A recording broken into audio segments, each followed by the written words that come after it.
Hello and welcome to the news. I am Sajo Brito. Coming up this evening, National Defense Policy Drafting Committee finally launched today. Natives of Latrikunda show their support to rejected Alcalo chief Contender Swaibu Fall. My special guest on News Review today are Pasamba Jau and Kex Sane. But first, we'll begin with the newspapers. The Point newspaper is reporting that AMM Finance Services allegedly robbed of 6.5 million Gambian dollars, and Senegal offers 20,000 doses of vaccine to Gambia and neighboring Guinea-Bissau. Let's take a look at some of these stories in detail. And of course, Lieutenant Colonel Bojang blames Jammeh for the death of his son.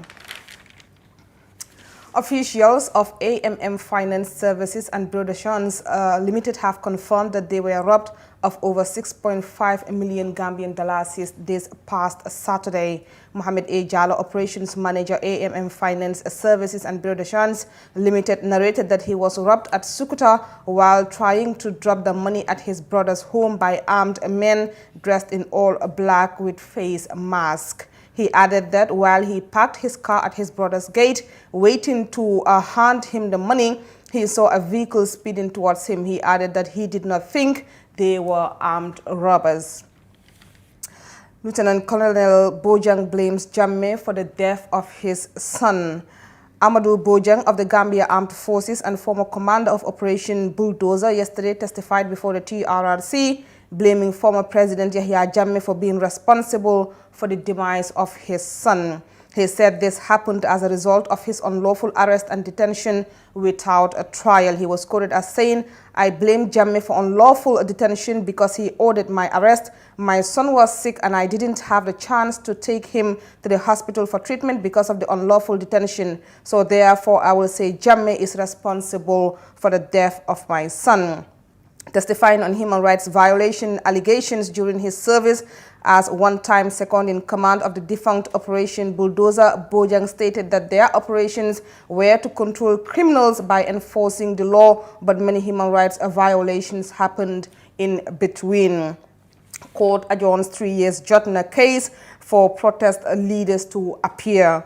The first case against the 3 years Jotna leaders failed to proceed on Tuesday following the absence of all accused persons and their lawyers. The adjournment came when the court was informed that the accused persons were not served with the notice to appear yesterday, since the January 2020 protest leaders are still under police bail.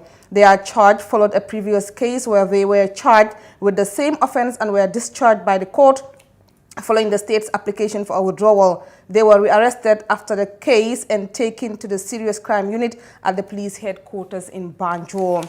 That's it for the Point newspapers. Let's take a look at Afroya. Freya newspaper is reporting that Governor of West Coast Region warns residents of Duasu and Basori following a bitter land battle between the two villages, and 2 COVID-19 patients succumbed. 58 new cases have been recorded, according to the Ministry of Health. The Governor of West Coast Region, Alhaji Lamin Sane, has on Tuesday, February 23, 2021, warned residents of Duasu and Basori to stay away from a disputed piece of land which has left the two neighbors at daggers drawn.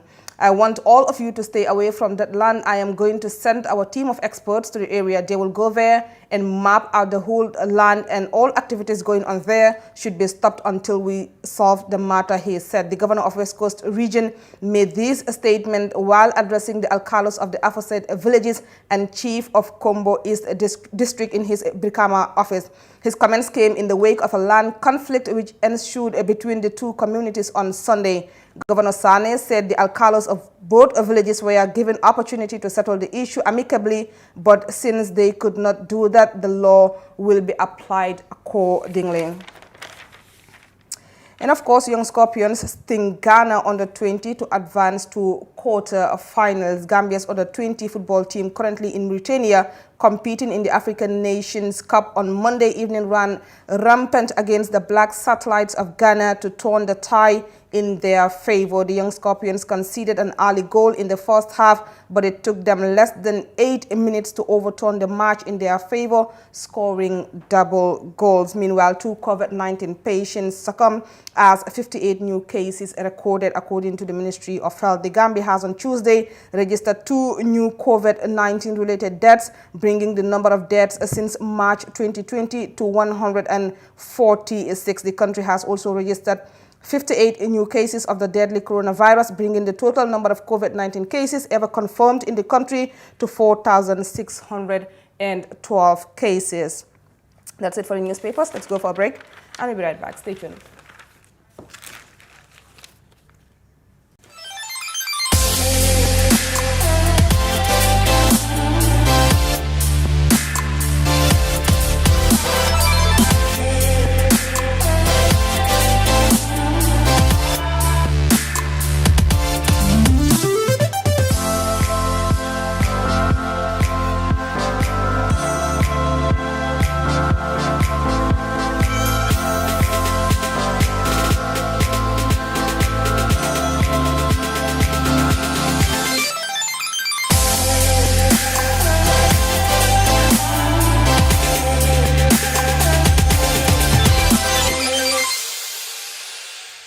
Welcome back. The National Defense Policy Drafting Committee has been launched today by the Ministry of Defense, headed by Honorable Sheikh Omar Fai. More in this report. The military of any country serves a great role, especially in areas of defense and making sure that the state's interests are protected against external armed threats. In order to ensure this, the Ministry of Defense today inaugurated the nation's first ever National Defense Policy Drafting Committee at the Sarada Karaba Jawara Conference Center in Bijilo. The defense policy will be the most important document that will guide the ministry in its mandate to effectively function as an oversight body to the Gambia Armed Forces, ensure full civilian control over the armed forces as enshrined in the security sector reform recommendations. Today marks an important milestone in organizing our security sector reforms undertaken by the government and supported by our strategic partners, most especially the United Kingdom's government. The National Defense Policy will form part of a broader strategy and policy guiding documents which covers everything from ends to means of achieving national defense objectives, and it will guide the codes and principles that are embedded in the national security policy. It is a public policy document, and many facets of its security will inform the military policies, the defense, and other elements of national security. The main sponsors of this project is the British government, and representing them was the British High Commissioner, who reaffirmed his government's commitment in supporting the Gambia during this process. I am pleased to see a new and invigorated relationship between the Gambian security sector and the UK, especially between our military personnel. In fact, members of our British Peace Support Training Team will be arriving in the Gambia tomorrow to work with the Gambian Armed Forces on the skills required for peacekeeping operations. They will be following on from a team of Royal Military Police who have been here for 3 weeks, running training courses with the Gambian Military Police. Security, stability, democracy and human rights are values both our countries share. It is in all our interests to tackle the causes of instability, fragility and conflict, and to respond rapidly to prevent them, or to deal with the instability and conflict that does emerge. The Minister of Defense, Mr. Sheikh Omar Fai, further explained what the National Defense Policy entails and also urged Gambians to be supportive to the committee. As I said, on the reason for which we're here today, the defense policy is a nation emanates from the nation's security policy and strategy. It encompasses defense planning and management, down to actual command and control. Let me therefore seize this opportunity to address the vexed issue of right-sizing, which seems to have given security sector reform a bad image in the Gambia. The defense policy will indeed prescribe the type of military we need to address the threats of the territorial integrity of the Gambia. It will recommend appropriate force structures and thus equipment scale. It will thus ensure that we have a force that is based on meeting needs and not just for the sake of having one. Consequently, we should not be using the term right-sizing, but rather ensuring that the valiant armed forces of the Gambia are fit for purpose. To all Gambians, we must support this committee because this is about our future as a nation. Please engage with the committee to share your ideas, devoid of personal interest, for a better Gambia. Reporting for the Fatu Network News Review, Jaka CCJT. Meet Sarah and Tracy from the top 8 finalists of the Be a Star Sierra Leone. Their lives changed from day one. New original songs. Be famous and successful. Be a star in the Gambia. The biggest stage right now in Sierra Leone. Being a part of Be a Star is going a step further in chasing my dreams and my career as an artist. All you have to do is record a video of you singing your favorite song, not more than 2 minutes long. Send the video by WhatsApp to the following number, 22-99944, using an AfriCell number. State your name and where you're from. Be a winner of a fully recorded album and $500,000. AfriCell Be a Star, your road to success. Meanwhile, the people of Latrikunda on Tuesday gathered to show their support to the rejected Alcaloship contender, Swaibu Fall. More in this report. Days after Pa Omar Fall was handed the keys to Latrikunda as the new Alcalo, the rejected contender for the Alcaloship, Swaibu Fall, and his supporters gathered at the Latrikunda Mosque as a show of their rejection of the local ministry's decision. The bitter battle for the Alcaloship came to an end last month, when the Ministry of Local Government ruled that Pa Omar Fall was the rightful heir to the throne. Swaibu's rejection was met with a protest by his supporters, asking the local government ministry to rescind its decision. Speaking at the Solidarity Gathering on Monday, Swaibu Fall told his supporters that the Latrikunda Alcaloship was not about politics, but one of inheritance. Fall said the Alcaloship was brought to Latrikunda by his grandparents, and that government must desist from making decisions on matters that has nothing to do with politics, especially in cases like these. Alkalia bi nekut yefi politique li yefi inheritance la li affaire inheritance la te mom sama mamam yi ñoo fi indi alkalia gi ñoo nekk fi alkali buñ fi doon nekk alkali ana ñeneen ñi seen maam yi te alkalia bi ni ce alkalia gi président Adama Barrow ministre Moussa Dramé ñu leen di wax ne ngeen bàyyi xel ci Latrikunda bi ngeen bàyyi xel suñu Latrikunda bi loo leen def alkali bi nii loo leen def fi alkali bi ngeen toxal ko yóbbu ko feneen ngeen bu ko toxal yóbbu ko feneen ñun waa Latrikunda duñ nangu li tey nanguwuñ ko tey nanguwuñ ko ëllëg nanguwuñ ko gannaaw ëllëg te nanguwuñ ko ba faw alkali duñ ko lee doxalee noonu duñ ko lee doxalee yëfi politique alkali dafa am nu moo awee alkali dafa am yo sarta yu moo jaar su fekkee ne ñu ko dee inherit su fekkee ñu ko dee doon na nekkuñ fa mun nañ ko jox keneen mun nañ koo dénka keneen waaye ñu ko war a doona suñ fa nekkee bàyyi leen ko seen yëf bàyyi leen seen alal. Esa Danso, a native of Latrikunda and supporter of Swaibu Fall, still holds the belief that the Latrikunda Alcaloship has been politicized from the beginning, especially after the mayor's decision was overruled by the Ministry of Local Government. Mr. President, Mr. Minister, amna lolen de fogg na yen rek ko xam nekul na yen kena rek ko xam de ñun xam nañ ne di Great Kairaba Avenue bo xam ne ku nekk su fekkee ne am nga fa kër dañ la de consider nit ko xam ne da nga successful biir Latrikunda la nekka ñun xam nañ ne Latrikunda LK school fii la nekka Danso school fii la nekka Mrs Ndaw fii la nekka Kanifing school fii la nekka Kanifing South si biir Latrikunda la bokka ñun xam nañ ne ba power station bi fu mu nekka foofu yëpp si biir Latrikunda la waaye waa Latrikunda soona nañ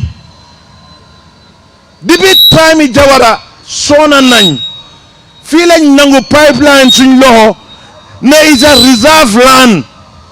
reserve land boobu nañ dem foofu ñu xool benn original waa Latrikunda nekkut foofu suñ fa nekkee mutu 2% ñun waa Latrikunda soona nañ power station bi si boppam fuñ ko bil si biir Latrikunda la nekka and we don't have no reward for that ñu jógee si loolu Jilanka after Jawara moom it mu jël a big chunk of Latrikunda parking lot lañ ko def biir kootu ñun waa Latrikunda dañ bugga government bi mu bàyyi ñu doxal suñ affaire yi nuñ ko war a doxalee parce que ñun dañ bugga dem kanam bi la bunta Africa Global presents the new Tulip Gardens. Taft Tulip Gardens is set to comprise service plots in sizes ranging from 220 to 570 meters square. Deposit as low as $83,600 is only an 18-month interest-free payment plan with only 20% deposit on the service plots. Please contact 376-2333 or 776-2333. Tough Africa Global. Welcome back, and now I am joined by our special guest on News Review today, Kex Sane. Welcome to the Fatu Network, and of course we have Pasamba Jawdea live. Coach, can you hear us? Kex, welcome to the show. Thank you very much for having me once again. Coach, can you hear us? Yes, I can hear you. Can you hear me? Yes, we can hear you loud and clear. Thank you very much for joining us. Thank you for having me. Good. I will start with you, Kex, the Doi person everyone knows you as. So I know you guys have a major event, just like every other political party, as you fulfill one of the laws by the IEC to hold a national congress before going for any elections. What are we looking forward to in this year's PDOIS Congress? Thank you very much, and thank you for all the audience having me here today on the platform. Yes, DOI is having a congress as it is a requirement by the IEC that all political parties should conduct what we call congress before on the 15th of March. That is the deadline given to the IEC. We feel it necessary that we will definitely oblige with the demand of the IEC to conduct what we call our congress on the 5th, 6th, and 7th of March, inshallah, at Penchame Hall, Kairaba. So what are we looking forward to in this congress?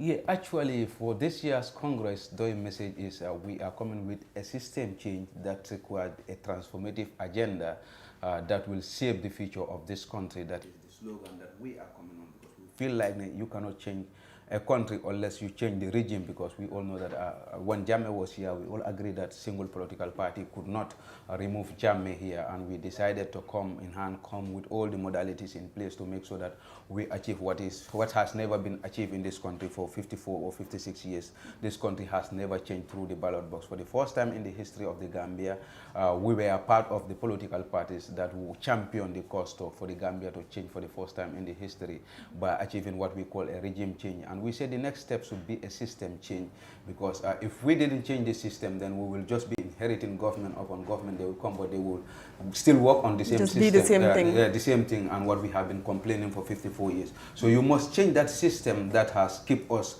in poverty for 54 years. The system that has keep us, our mineral resources have been given to the outsiders. So we say we must change that system by changing all the laws that were required to be changed, all the reforms that were necessary to be changed, to the service that have been rendered to the states, and make sure that our public institutions serve the interests of the citizens by paying dividend to government and also creating employment. This is why PDYS came with what we call an agenda of a system change, and we say that we have an agenda, what will be our manifesto, to say the transformative agenda. And this transformative agenda consists of how the economic of this country, from all the sectors of life, from agriculture, education, health facility, youth employment, the educational structure of this country, the social service, all the services that are necessary will entail detail to say that these are the problems of our country since 54 years. And this is the solution of DOI. And we believe by implementing that we will change the government that we all of us can be proud of and say this is our homeland.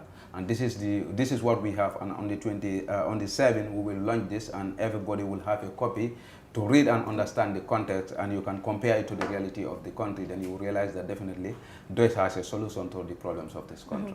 So every time that the name DOI comes up, a lot of people will tell you, yeah, it's a great political party and they have a lot of ideas. But at the same time, every time the name of this political party comes up, it's always critics out there saying that you don't even count when we talk about issues. Can you just stay away with your whatever percentage that they like to attach to the political party? What do you have to say about that? Yeah, for us, the Gambian people, for us in Gambia here, how we see the growing of a political party or the impact of a political party, is that the amount of seats that the person wins in an election, or the amount of whether the person becomes a president in this country. But one has to understand, DOI mode of politics is different from any political party in this country. We didn't just come to politics just to amass the votes of the Gambian people. We feel like, before you rule the people, you must educate them to understand what belongs to them. So we start from the process by building awareness, for citizens to know what belongs to them and what is the responsibility of the state, so that if that person goes to office, you can hold him accountable by knowing your right as a citizen.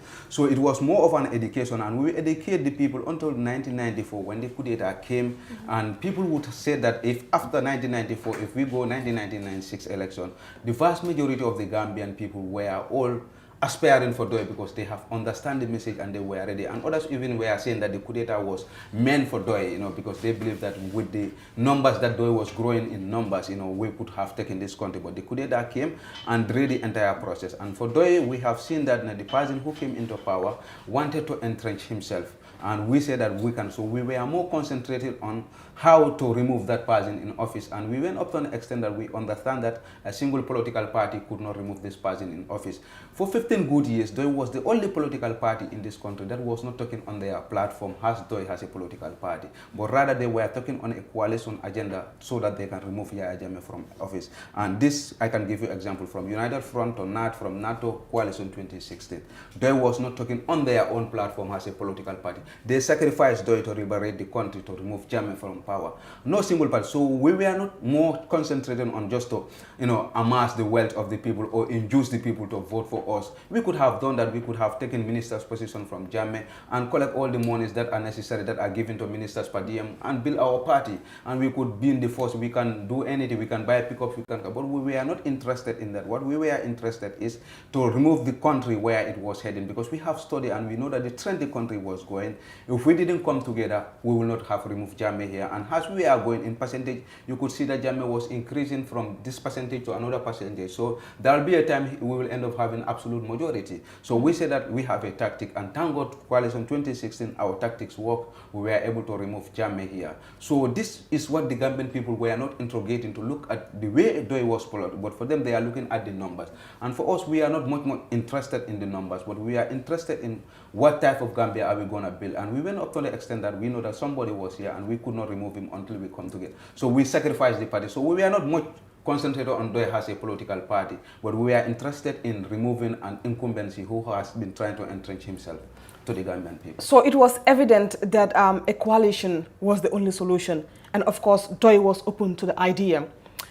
Down from 2016 to now, a lot of people are also saying that for President Barrow to leave the State House, it might require another coalition of all these political parties. What's DOI's opinion on that? Well, for us, we don't believe in that. People just have their opinion and everybody is entitled to their opinion, and we will definitely respect that. But for us, I think that the Gambian people are aware that now, after Coalition 2016, that our voters card counts and it can remove a government.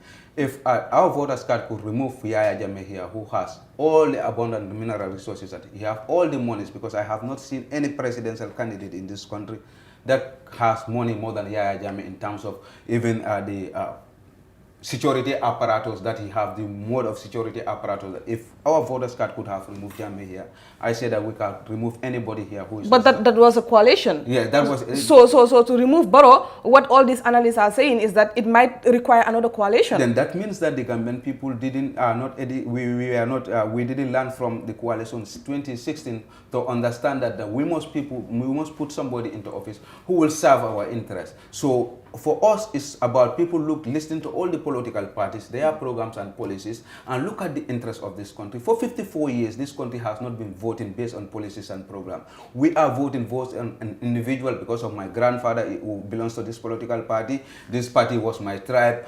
This is my uncle's tribe, or this is the party that my family has been. We have never voted. This is why for 54 years we have been complaining from Jawara to Jammeh to Barrow. Any party we put there will become, because we are not voting based on the competence and the policies and the program. We are voting based on an individual, that this man is a leader and my father was supporting this political party, or he's from my tribe, then I will definitely support it. And Gambian people must change that mindset, that we listen to all political parties and understand that who will serve our interests and give our voters card to the party for the interest of all of us. Because political parties are just instruments of leadership. But the moment the person is elected as the president, he becomes the president of the Republic of the Gambia, not the president of the Republic of PDOIS or the president of the Republic of UDP, but he becomes the president of the Republic of the Gambia. So political parties are just ladder to reach to that stage. So when we are voting, we should vote based on competence, that this person who will serve the interests of our country. And I think if we do that, we don't need even a coalition to remove Barrow if we feel that he's not serving our interests. All what we do is to listen to political parties,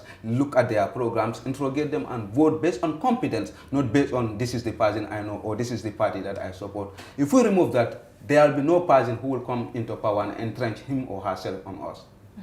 Just before I go to our coach there, one thing I want to ask, so now that you are going for a Congress, who are the people that are standing for the party leadership?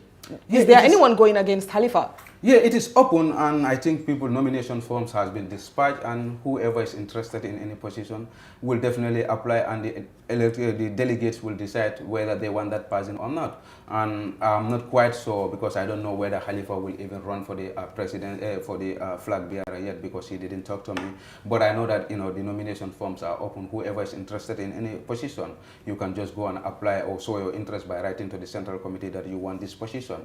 And our Constitution said that 2 weeks before the Congress, everybody should submit whatever you are interested in. If any position that you are interested, you can submit your interest by the Central Committee, and it will be announced during the Congress, and whoever nominates you, then we go in. If you have somebody who against, like if you say that Kex, I want to be the youth secretary of PDOIS, and somebody to feel interested, then we go in for election. If there's no second candidate who is interested, then automatically will be elected as the youth secretary. So these are the procedures, and it will be democratic, open to all media to see the democratic process.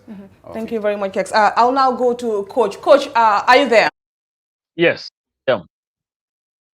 Joining us once again. Now straight to the draft constitution. It seems we cannot do away with this topic, and Gambians are actually outraged today that leaders of political parties are headed to Nigeria for what they call constitution talks. What's your reaction to this? Well, I share that frustration and anger. I believe that it is really a very mediocre by our people, in that I believe they are playing Barrow's game. The Gambia, I am one of those who believe that we have people that are competent enough intellectually and otherwise to be able to handle issues, especially when it comes to constitution building. Constitution building, writing a constitution is not the same as having like an economic in a country, because that is temporal. But you are writing a constitution that is supposed to stand the test of time, a constitution that is supposed to guide a country for decades.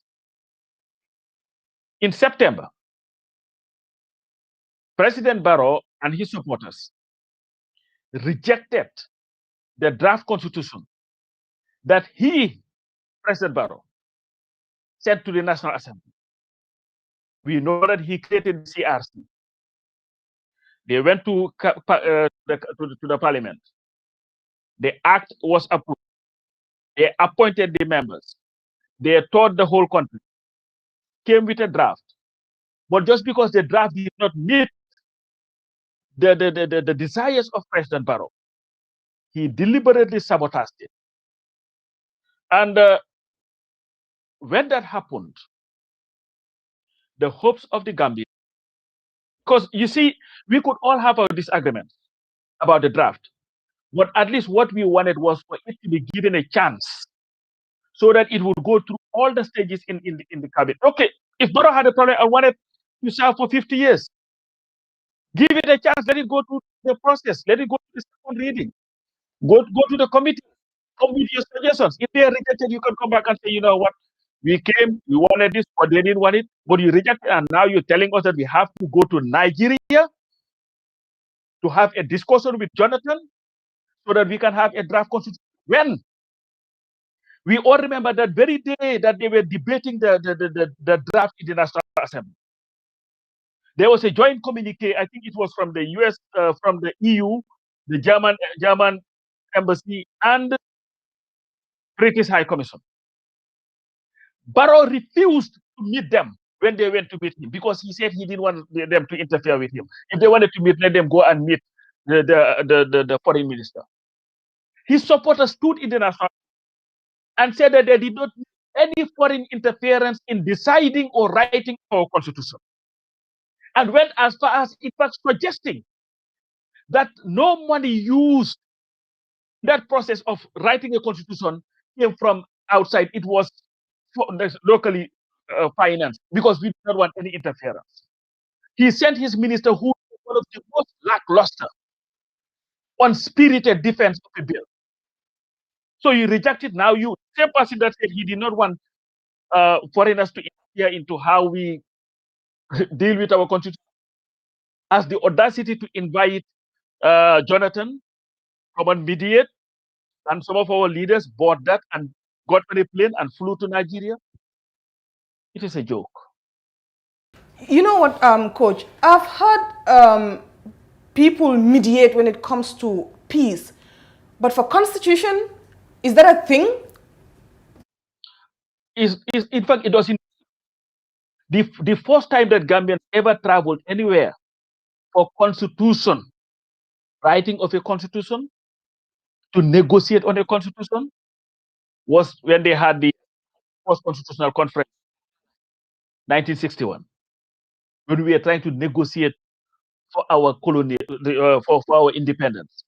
So maybe it was necessary to travel there, and we want ours that represent us on all this. But this is us. We've been independent for 56 years.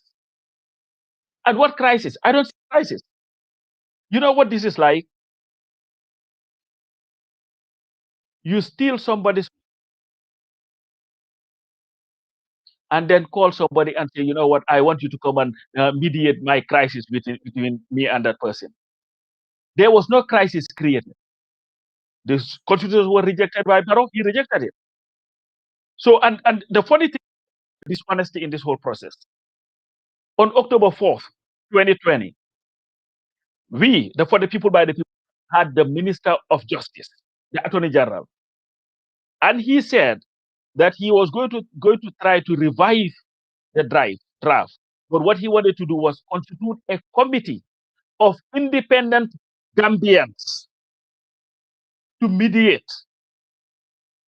But now what we have here, which is an organization in Nigeria, together with Jonathan, a Nigerian, to come and tell Gambians, you know what, you don't know how to do anything, we will help you. I don't need Jonathan, I don't care who he is, to give me guidance on how we, the Gambians, should be able to agree to disagree on a constitution. And in all of this, I will turn to Okex. In all of this, because I've seen you go back and forth with supporters of other political parties, they're saying that the only political party that is disgruntled about this whole political leaders going to Nigeria is DOI, simply because Khalifa has decided to remove himself from this entire constitution talk. What is your response to that? Yeah, because for DOI, we didn't participate in things that, it's not based on law or there's procedure.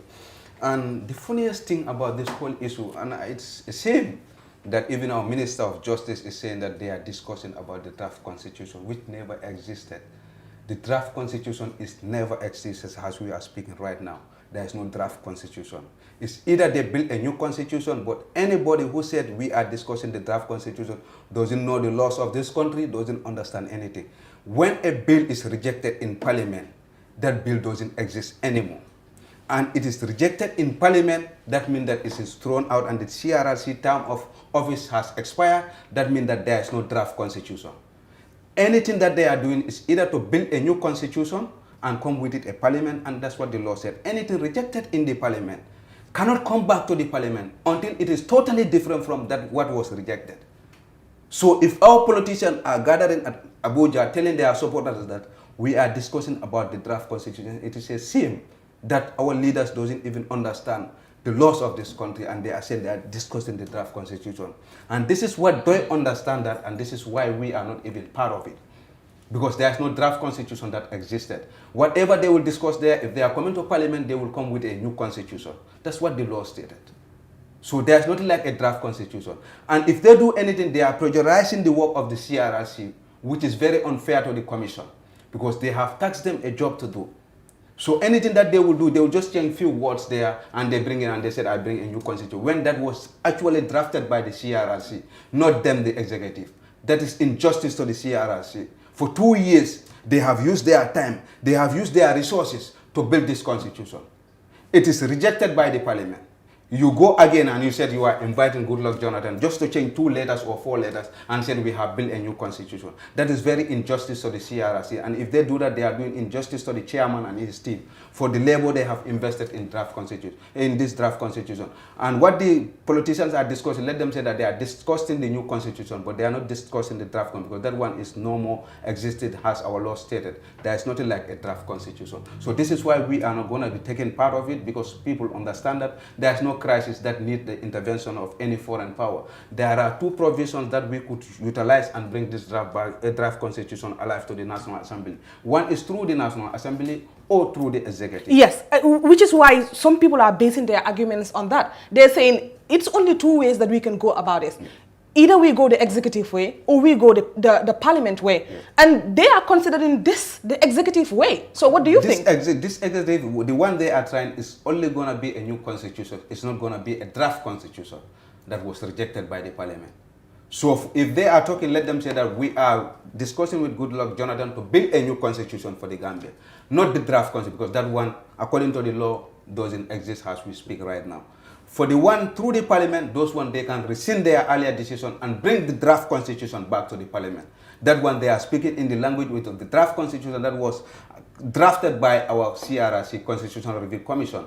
But the executive way that they are discussing there will only come with a new constitution, not the draft constitution. So these 2 things are totally different. Whoever is telling you that the executive way is to bring back the draft constitution doesn't understand the procedures of our country. Mm-hmm. Anything that they will bring must be a new constitution, not the draft constitution that was rejected. But the way of the parliament, they can still rescind their earlier decision by coming with a motion, and it will be accepted by the speaker, and they will rescind their earlier decision, and they will continue from where they stopped.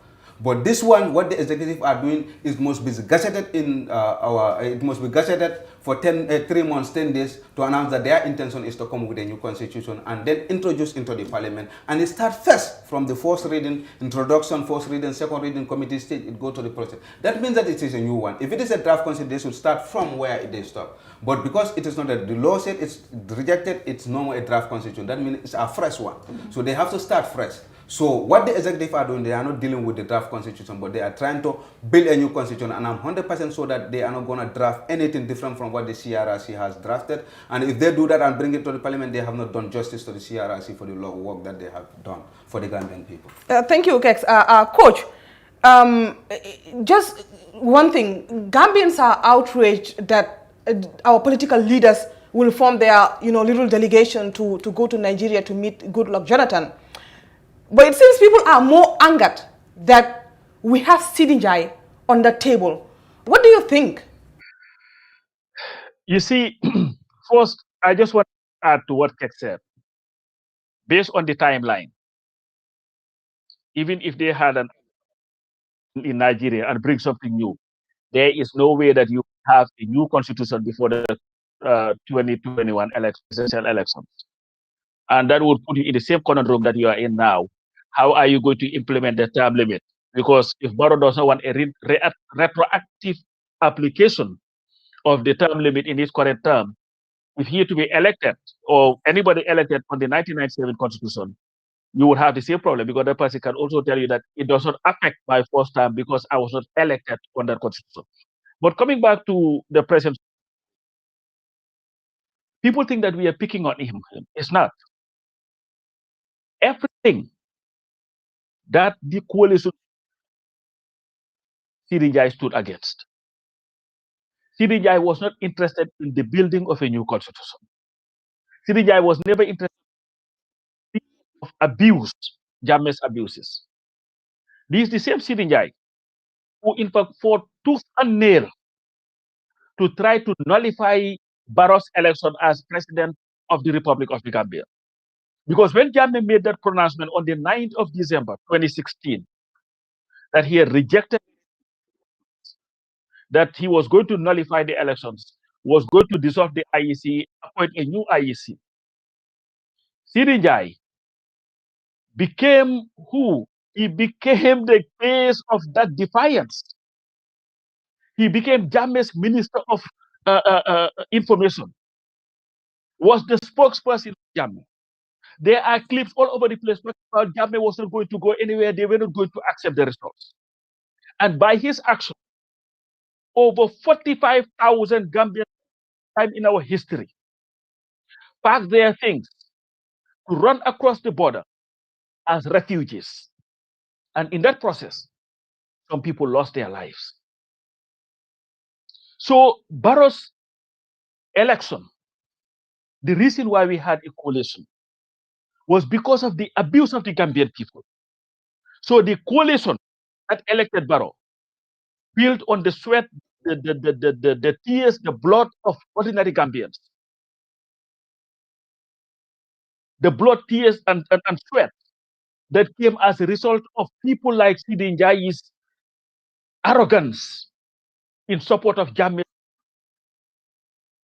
So to now have that same Sidi Njai to sit now and represent Adama Barrow at talks to write a new constitution is an insult to the victims and a mockery to what we fought for and against, leading us to the election of Adama Barrow. So this is why people are outraged. It is an insult. You know, part of the argument, people are also taking this back to the whole issue of Gambia and its sovereignty. They're saying that if Gambians can complain about having ECOWAS forces in this country, but yet still can pack our stuffs and go to Nigeria for constitutional talks, I mean, are we comparing apples to oranges, Coach, or do you feel the same way? You are not comparing apples. It's the hypocrisy of the situation. You have a problem with a short-term agreement of foreign forces that came to stabilize a nation because somebody wanted to plunge our country into bloodbath. You said, now we are ready, as sovereign people, to be able to take care of our own security. Said, okay. But then you have no problem running around and going to a foreign country to have somebody from the country to guide you into coming up with a document that is not supposed to be short-term, but lifelong. So this is the hypocrisy. So it's not about Barrow. But all those, and I think of them in that trip, who had a problem with the renewal of the economic mandate in the Gambia. So you see the problem that we have, Sajo, is that we are not a very strategic people. For the most part, we think about the now and not the future. And this is why, for the most part, we make some very, because we always tend to forget what had happened, and are just focused on what is just happening now. And we are caught up by what we said yesterday, and what we are trying to do for now may not be even beneficial for the future. We have to be a lot more strategic. and leaders are supposed to make very hard decisions. Because if you look at this whole thing, the UDP's position is very clear, from what I understand, that they are not going to allow a single comma to be changed from the draft. So if you're not going to allow that, why engage in this fruitless conversation? If I were the UDP, I would have done what I did when they had that conversation about increasing Barrow's term or whatever. When they went to the first meeting and saw that it wasn't going anywhere, they said, you know what, you guys do your thing, we're going to do our thing. And so to me, it doesn't make sense. So I don't know what it is, but we have to do better. All these political leaders that left for this trip are coming to their defense. They're saying that, first of all, this trip is not paid for by the government of the Gambia. Does it matter in this case? Well, you know what? In fact, that policy. It is not true. There are two things that most everybody else. The secrecy that surrounds this trip in itself. We are yet to see an official document from the government telling us the number of delegates that are going to this.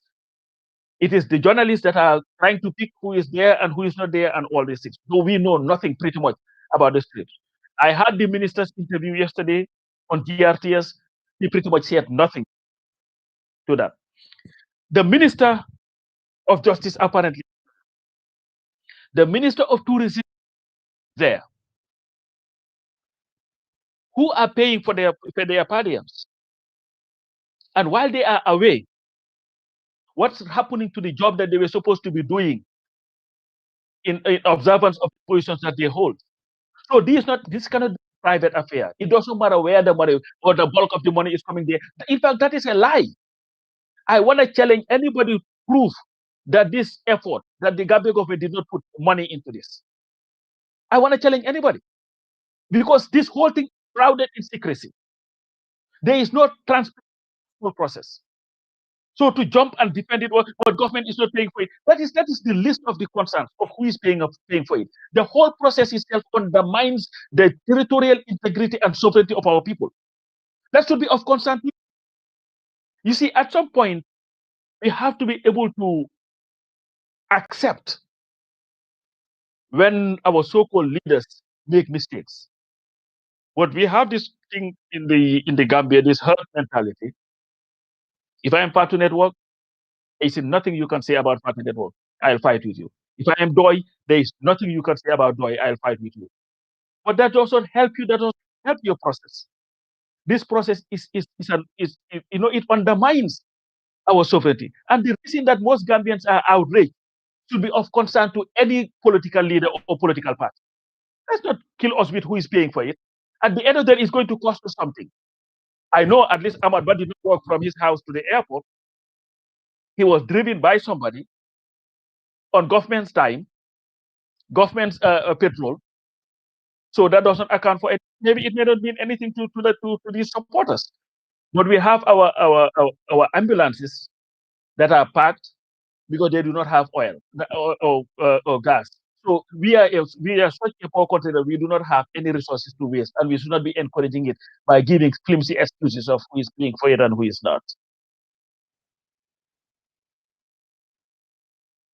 Actually, I just want to comment on regarding people who are comparing this with the economic forces, saying that if economic is here, the foreign powers, giving us protection, why will we deny people to go outside our sister country and look for, and people fail to understand these are two different things. And Gambia is part of the economic. We are contributing every year, National Assembly, they approve budget that in our international community. We are part of ECOWAS. If this happens to Senegal, Gambian armed forces will move here and go and do peacekeeping in Senegal. So it's not about foreign powers, protecting the Gambia. Gambia is part of even ECOWAS. So we are member states in ECOWAS. So this is not about somebody. We are a member. It's just like an institution. You have a problem, the institution just get up and support you during your difficult time. This is different from a constitutional building. The constitutional building, at the start, you can guide us in terms of finance and other things, but when it comes to the proclamation of the constitution, there's no foreign interference anywhere in the world. That is strictly the work of the National Assembly or the executive and the commission. Nobody should help us how to make that draft constitution a bill. There should be no foreign intervention in that negotiation. And I don't think that the Gambia lack the capacity. If we can have Chorna, Dr. Chorna, the head of the CRRC, who have taken part in constitutional drafting in other countries, why could we not invite the National Assembly members that have disagreed with the entire process before inviting Goodluck Jonathan? Bring them and join them with the CRRC to explain every clause to the members who disagree, so that maybe they didn't have the better understanding, because constitution is just not a mere document. It is difficult for even people who are legally minded to understand the content of the document, because the language is so legalistic to the extent that people don't understand. But maybe if you explain to them in simple terms, they might understand and they might change their position. Or if the government has the intention, as they are claiming, that they want this draft constitution to pass so that it can usher in the third republic of the Gambia, because we are still in the second republic until we have a new constitution, then we will usher in a third republic. And this has been the aspiration of every Gambian coalition 2016, that we want to usher in a third republic. And this will be a legacy for any president who is overshadowing the transitional period, who is the president during the transition, and it will be a good legacy for Adama Barrow. And I think his advisors should advise him that this is for his own good, that he is the president that ushered in the Third Republic, and he is the president that ushered in a constitution that is drafted by the Gambian people. The 1965 constitution was inherited from the colonial masters. Yeah. The 1997 constitution, there was no parliament. It was just drafted and taken to the people for referendum. They didn't understand the content. They just vote yes and they accept the content. This one was built by Gambians, both home and abroad. Everybody has an input in this draft constitution, either direct or indirectly. We all contribute. For the first time in the history of the Gambia, we draft a document that will govern us for entirety, for the rest of this country, because we want this document to be a working document that will be the last constitution of the Gambia. We might amend it as we go on, because it will never be a perfect constitution. So I don't know if they have the will. I'm advising Barrow, let him just talk to the members that have rejected the draft constitution. They don't need Goodluck Jonathan. Let them accept and rescind their decision, and can use even that members to come with a motion to the parliament to rescind their earlier decision and accept the draft constitution to go to the committee stage. Even at the committee stage, the assembly has the power to amend and delete. They can go if they feel like that. For the interest of this country, this is the only clause that we disagree on. And they think that they can modify it or even change the language if it is too rigid. They can do that because they have the power to delete, they have the power to amend, they have the power to change anything. But at least for the first time in the history of the Gambia, at least we draft our own constitution. We usher in the Third Republic. But if Barrow has to leave office without the Third Republic, that is failed. That is not the objective of the change. The change was to usher in a draft constitution, a new constitution, to have institutional reform, constitutional reform, electoral reforms. And all these things, we have not achieved it. We are going in for the election with the same laws that all these opposition political party fought for when they were in the opposition, that the electoral laws were bad. We have to change. We have to change. We have the solo standing protest. We have the Karawa revolution protest, and so many Gambians have protested against that electoral reform. And still now we have those electoral reform, and the law is very clear. 6 months before the election, you cannot change any law that has to deal with election. And we are, let's count the date. We are in February, and election is 2021 in December 4. So just minus November, 2 months from 12 months. You are left with only 10 months, and the law is sent 6 months before the election. And before you will change a law, you must gazette it for 10 months, 3 days, 3 months, 10 days. Minus that from there, the drafting process and everything. We didn't have any legal constitution so far. The 1997, apart from the age limit, the upper age limit, that is the section 65 age, that if you are 65 you cannot be the president of it. That is the only clause, and the National Assembly members to protect themselves by removing, when you move from your political party, you will not lose your seat as a national. These are the only clauses that we have changed. But we have sedition laws in this constitution. We even have a law there that says that if you say any foul language against the president, you have committed a crime, that you still have the draconian laws. Draconian laws are all in this country with so many bad laws, and we were in the opposition against these laws. Then that means that we were just complaining because it doesn't favor us, but now it favors us. That's why we are comfortable to keep the 1997 constitution. It will be very injustice to the people that vote on these people. And I'm saying that let us all encourage, let us go back to the National Assembly. We can pass the draft constitution without involving anybody, and it will be our document. But if not, this is a shame to the sovereignty of our country. Coach, what do you have to say before I let you go? Well, to just thank you for having me and to encourage Gambians to continue to speak out on issues that are pertinent. The country belongs to all of us.